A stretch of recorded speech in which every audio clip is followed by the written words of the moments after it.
Tonight, WrestleMania 42, Night 2 in Las Vegas again. The main event, there was a battle of cinema versus professional wrestling, and based on all the ads, the Hulk Hogan doc, and what happened in the result of Punk versus Roman Reigns, cinema won. But before we talk about the main event, let's break down this card. First of all, this was damn near night and day in regards to the matches between night 1 and night 2. My prayers are freaking answered as we got in the opening of night 2, Brock Lesnar versus Femi, who the ruler looks like he has retired. Brock freaking Lesnar, thank God. Thank God, not for the New Day, but for Femi. Femi and Brock went maybe 5 minutes.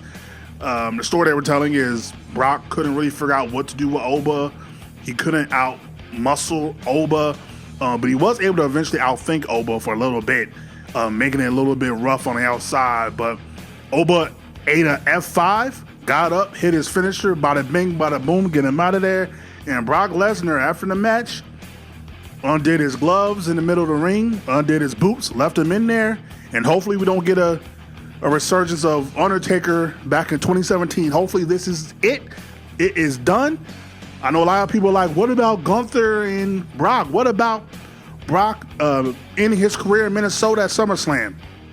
Doesn't matter, brother. Again, if that's the end, good riddance. Arrivederci, skedaddle, beat it. Hopefully we never see you again. Oba went over strong. He is your new ruler. He is your new beast for this present and future generation. Hopefully they don't fumble it. I have no faith in the Fed, but basically retiring Brock, I don't see how you can fumble that, but we've been here before. So following that, we get the ladder match. That match was on ESPN. Now we get the ladder match for the IC title, Penta, Rey Mysterio, which I'm glad he finally got the pop-up entrance. Dope costume too, or attire, I don't know what it was. But yeah, Rey Mysterio, JD McDonough, Javon Evans with a little old to New Day with his attire, I believe anyway. Definitely shout out to him. Rusev, Dragon Lee. I think I got everybody. I think Penta. I said Penta, right? I think that was everybody. But either way, this match was balls to the wall. A proper ladder match. First of all, if it's Penta in a ladder match, most likely it's not going to suck. They actually gave these fellas time. I want to say probably like 15 minutes. They gave this match. Everybody got some type of spot. Probably the biggest spot of this match probably is between Penta doing the Canadian Destroyer on JD on a ladder, as well as Javon Evans cutter with Rusev on a ladder. Basically, he went across the ring to do a cutter to Rusev. But Penta retained in the end. Shout out to Penta. I predicted that Penta was probably going to retain because looking at the card, you probably was going to have a lot of title changes, and you needed someone to probably retain the title. And also, whatever they decide to do with Penta in the IC title, they probably want it to be something a little bit different than a ladder match is when he loses it. My thinking anyway. I don't know who loses it to, really, but yeah, Penta retained. I'm not mad at that at all. This is actually what should have happened last year, to be honest with you. But from there, I believe was the U.S. Championship match between Trick Williams and Sami Zayn. Let me tell you something, Trick Willie from Philly, by God. First of all, his attire, he had his long-ass wedding type train on his coat, which is insane. Shout out to Lil Yachty. I don't really care for him, but he was a great hype man. That's how you use celebrities, unlike what he did with Pat McAfee. But Trick Williams was like a freaking star, and I'm happy for Sammy, man. I know we don't really care for his character as of right now because he should be going for the world title, not gatekeeping the mid card. Hopefully they eventually do something with Sammy and turn him full heel, kind of like Bret Hart in '97, and maybe get the title off of who knows. But it damn sure ain't gonna be, Roman. But we'll see what happens with that. But yeah, Trick Williams, U.S. champion. I could definitely see a scenario where Trick Williams is main event in WrestleMania next year, or at least going for a world title next year. We'll see. He reminds me so much of like 98 Rock. Just he has the momentum, he has a look. He isn't the greatest in the ring, but he's solid in the ring. It just Trick Williams, man, that guy's a star. There's no way you F that up. But then I thought the same about LA Knight. We saw what happened. So I thought the same with Mr. Kennedy, MVP. There's a lot of people I saw. Thought you couldn't fumble that, and he found a way to do it. But yeah, Trick Williams wins the U.S. title. Wasn't a long match. I think it maybe went 7 minutes, which I wasn't really looking for it to be a long match anyway. I know a lot of people expected there to be like a double turn or whatever, which Sammy was working heel in this match, how they positioned it with Trick Williams working from underneath. But yeah, Trick Williams wins. The crowd goes wild. Exactly what should have happened. Sammy, finally they should do something with him, have him win the title as a heel. We don't need a babyface Sami Zayn. It's just not going to work. We already know with this current creative babyface champions just ain't going to work. So just might as well turn him heel right now. But yeah, solid matchup. At least Sammy got on the card, unlike last year. Just still wish Melo would have been involved somehow. But on to the next, which was Demon Finn Balor versus Dominic Mysterio. I'm so glad to see our Demon back. I know there are some people that don't understand it, don't get it. I do not care. God, man, that guy. Speaking of someone that had all the promise in the world and momentum, and he squandered it, which I still can't for the life of me understand after SummerSlam 2016. You would think at some point he would have got the world title back. But no, we had to give Brock Lesnar a billion title reign, so go figure. But yeah, or in Jinder Mahal. But yeah, I'm just so happy to see Finn Balor. And Dominic had a dope interest as well, being on like this lift or whatever. Very dope, very dope. They clearly put a lot of time and interests, probably more than they did the matches. But yeah, Demon, Finn Balor, and Dominic Mysterio, Dirty Dom, actually found out it was a street fight. I don't know if we knew that, or I wasn't paying attention because I wasn't really watching the product. So I don't know if that was been called, or that's something they added to it, which I'm definitely glad they did. And really the story of the match is Finn Balor was damn near unstoppable. Dirty Dom finds some dirty tricks to try to get an advantage, but Demon Finn Balor would just not stay down, even after like a chair 619, still wouldn't stay down. So yeah, Finn Balor, they made Finn Balor look strong, but also made sure to keep Dirty Dom strong as well. But they ended with the coup de grace through the table. Demon Finn Balor wins. I have no idea where he goes from here. I low-key was hoping that maybe, depending on the result of Punk and Roman, maybe we run that back one last time with Finn winning the title, but that was just me dreaming. But yeah, I have no idea where you go with Finn from here. With Dirty Dom, I would think they're still probably going to set up him and Ray down the line. I have a feeling they're finally going to complete what they started around Survivor Series, but never followed up with that. Yeah, I don't know where to go from here with both, but we'll see what happens. Then in the semi-main event, we have Rhea versus Jade. Kind of shocked at the lack of response or reaction for Jade during her entrance. They didn't seem to really care at all, which I'm kind of puzzled by. I don't know if they were just... again, we're having so long intermissions between matches, and the fact that Jade came out first did really bother me, and I'm like, well, this is not good. Because Jade coming out pretty much told you what was going to happen with Rhea coming out second. I don't understand why they did that at all. I want to say that this match was probably Jade's... also, Rhea's attire. She basically had like a white attire, which she hasn't... I don't think she's worn anything like that since like WrestleMania 36 versus Charlotte. So to see her in all white, I'm like, oh, we definitely about to get a title change. But also I love Jade's attire too. She had like a goddess type of like headdress or dress on during her entrance. But yeah, Jade and Rhea, with all the weird build and animosity, maybe even in real life, they had a very solid match.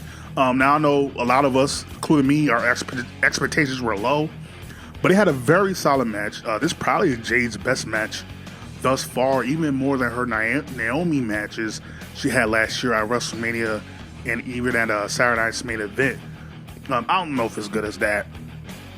Yeah, I don't know if it's good as that, but it's probably just right up there. I mean, there's not a lot to work with when it comes to Jade. Doesn't help that she was champion for like 6 months and never defended the title, so we don't have a lot to work with. But yeah, Rhea and Jade worked really well. Telling the story of Jade, kind of just outpowering Rhea, which Rhea's strength is her power. So she had to find another way to win. Of course, B-Fab and Michin comes out and tries to distract, get an advantage, but Rhea has some help too with Io. And in the end, Rhea picks up the victory and defeats Jade to become your new WWE Women's Champion, which I didn't really feel. I love Rhea. But I didn't really feel anything because it was like, I don't know, I'm kind of tired of Rhea in this particular role. Just like I said with, did I say that? Well, I have not said it yet. I was thinking it. With Roman, Rhea's character hasn't really evolved, or Rhea works best when she has an actual story she can sink her teeth into. This is about protecting professional wrestling versus the likes of Jade and all that. Like, it doesn't work for me. Now, because Bianca will not be there, then that kind of does change plans, and I think they really did want to do something new. They're probably just like, well, we need some star power on SmackDown, and I don't think the Jade experiment has been working out all that well, even though you haven't really tried. So let's just put the belt back on Rhea, which will also be my guess of what happened in the main event. Then now it's time for the main event, the match that I was looking forward to the most, probably out of both nights. The match between Roman and Punk was it felt like a fight. It felt like two guys that really hated each other. They weren't trying to put on a cinematic match for the most part. These guys went out there, they tried to outmaneuver each other, they tried to trash talk each other, they try to beat each other up. And I would definitely say best match of both nights. And Roman Reigns was able to outlast CM Punk, especially the last, I want to say 10, roughly 15 minutes was amazing. Just doing each other's finishers, countering each other's finishers, hitting each other's finishers. This was a WrestleMania main event. And again, I'm so proud of Punk. There's such a long journey to get here. As someone that's been a fan since roughly pre-ECW, like right when he was leaving the ROH is when I started finding out about him, and him going into ECW first and all that. But Roman Reigns wins after CM Punk, after being bloodied. He actually tried to cheat by low blowing Roman, but it didn't work out. Which I'm like, for a second, I thought, are we getting maybe Pat McAfee? Are we getting The Rock coming out here to help him win? I thought, in my brain, I thought for sure that if Punk was going to win, he was going to turn heel. There was no way he was going to win as a babyface. But no, nobody came out. I'm glad. Actually, this is the first time we had a main event where there wasn't interference, I think since 38. Because 39, him and Cody, of course, they had interference. 40 had interference. 41 had interference, Travis Scott. So this is the first time we actually had a proper main event with no interference, one-on-one, mano-a-mano, since 38. So I was so happy at that. I did not want interference. I wanted someone to actually win, no matter who it was. And CM Punk just couldn't outlast Roman Reigns. He didn't have enough stamina, like I said, and he just fell out. And I think it was kind of missing. I was kind of missing the very end. I don't know if they did it and the camera didn't catch it. I was kind of missing that rebellious moment of Punk, doing something, maybe screaming out, I'm the best, still best in the world, falling out. Just something to where he's just being rebellious one last time, kind of like Shawn Michaels doing the throat slash to Taker. Like maybe even because he was doing that throughout the whole match. I was kind of hoping maybe like as Rebellion, he puts his one up like he has actually done without the Roman connection, and Roman just spears him. Like I was kind of hoping like just something like that. But yeah, Roman wins, and I probably haven't felt this not even like disappointment. Like I don't even know what's the word for it. Like I wasn't disappointed. I was just kind of like not exhausted. I was just kind of like run down. It's weird. Like I don't know how to explain. Come like, well, yeah, I kind of thought that was going to happen because it's, this company is doing what Vince used to do when we were all out of options, even though we didn't try anything. Let's go back to what we know. And apparently, a lot of people online and a lot of people in the arena want Roman as champion again, and they got what they wanted. So I guess they're happy. Good for you. But I just think that we literally just ran in place. We were supposed to move on from Roman, and even if Roman says that, I don't really believe he believes that, but then again, maybe he does.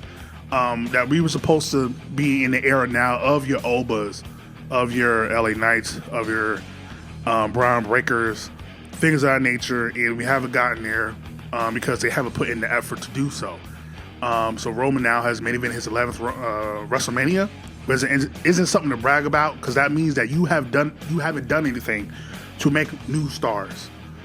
So I don't know where to go from here with Roman. I'm guessing probably him and Oba is a SummerSlam match. I also would guess that maybe we'll get one appearance. I'll say 2 appearances on PLEs from Roman before SummerSlam. I would guess there's no way they will put their title on him without him agreeing to do more dates than he has been doing over the past 2 years. But we'll see. I just didn't do anything for me. I'm not excited at all. I saw this movie a billion times already. And to the Roman Reigns fans, it's not even out of, I guess, sarcasm or whatever. I hope you get everything you want. I hope you get everything you want because I hope you get everything you deserve as well. Just like I said, we were supposed to move on from Roman Reigns as champion. He has not developed at all as a character. He has not been vulnerable. He has not learned from his way. Like, again, if you want to tell the story, he was able to do it on his own. If you want to tell that story, I guess. But Roman, I don't know. Like I thought the next time he was going to win that title, first of all, he has not acted like he cared for the title at all up to this point. But I thought it was going to mean something. Like he had to learn something. He had to overcome something, and he didn't really do that at all.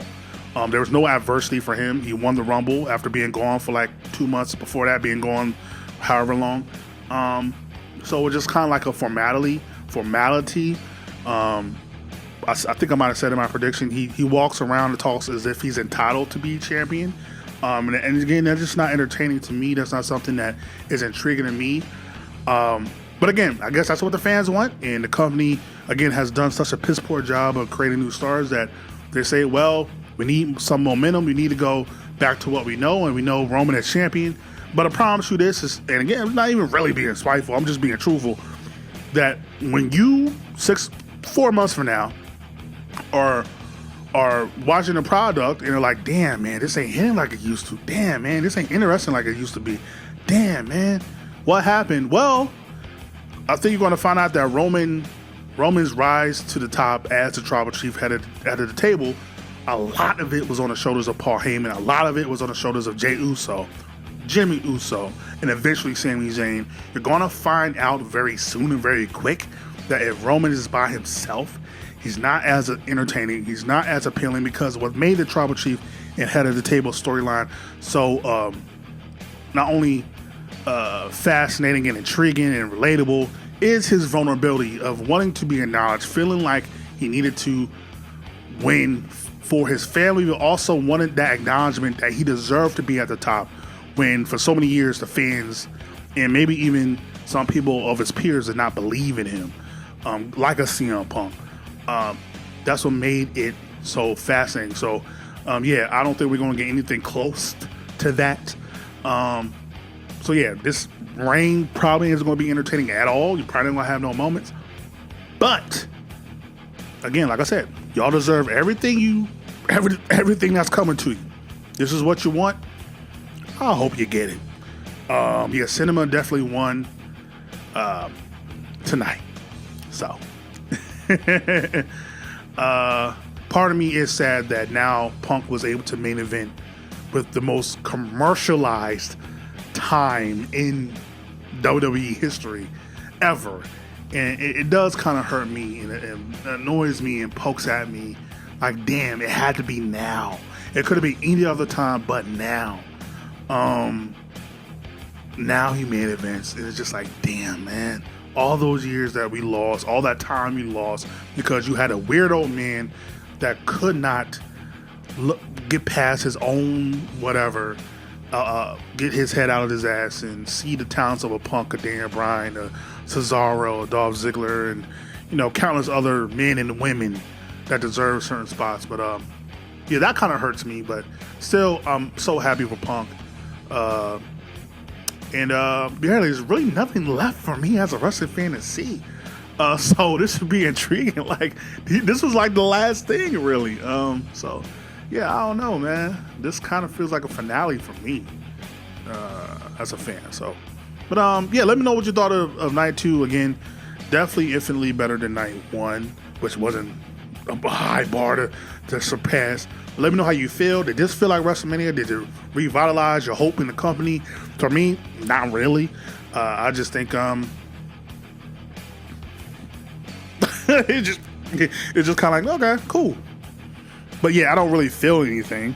I don't have any trust. I think the problem is I don't have any trust that they'll follow through. I thought Braun Breaker was going to be something by now, and they still haven't done anything. So yeah, I don't have any faith in this company, nor do I really care to follow. But we'll see down the road if that changes. But as of right now, yeah, I don't feel anything. And it was just, I'm just so happy to see Punk in the main event of WrestleMania. I'm sorry to be rambling, but yeah, just damn, like, just capitalism fucking sucks. But like, comment, subscribe, show the things of the things. Let me know your highlights of WrestleMania for you. For me, definitely, it was just seeing Punk in the main event. Probably Trick Williams winning the title and Oba beating Brock, definitely, or probably the 3 biggest things for me. But give me yours. Like, comment, subscribe, show the things of the things. Ain't gotta go home, dude. Gotta get to stepping. Peace. I'm the best. I'm the best in the world.